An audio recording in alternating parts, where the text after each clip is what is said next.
Breaking news చూస్తున్నాం. Court ధిక్కరణ కేసులో ప్రత్యక్షంగా హాజరు కాకుండా నిర్లక్ష్యం వహించారంటూ హైడ్రా కమిషనర్ ఏవి రంగనాథ్ పై హైకోర్టు ఆగ్రహం వ్యక్తం చేసింది. వ్యక్తిగతంగా రాలేని పక్షంలో వీడియో కాన్ఫరెన్స్ ద్వారా హాజరై వివరణ ఇచ్చే అవకాశాన్ని ఉపయోగించుకోకపోవడాన్ని ప్రశ్నించింది.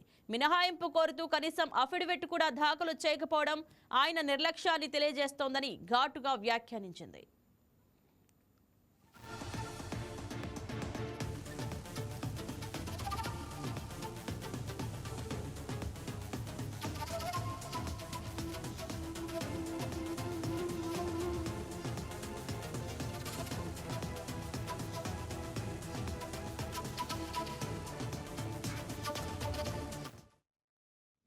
రంగనాథ్ పై దాఖలైన కోర్టు ధిక్కరణ పిటిషన్ పై జస్టిస్ ఎన్బి శ్రవణ్ కుమార్ ధర్మాసనం విచారణ చేపట్టింది.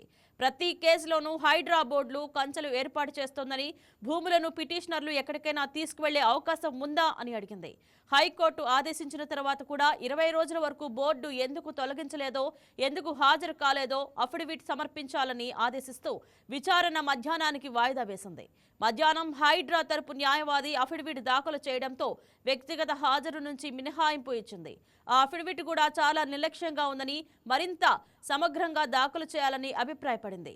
కోర్టు ఆదేశాలను విస్మరించడం రంగనాథ్ కెరీర్పై ప్రభావం చూపుతాయని, ఈ విషయం ఆయనకు తెలియజేయాలని న్యాయవాదికి సూచిస్తూ విచారణను వాయిదా వేసింది.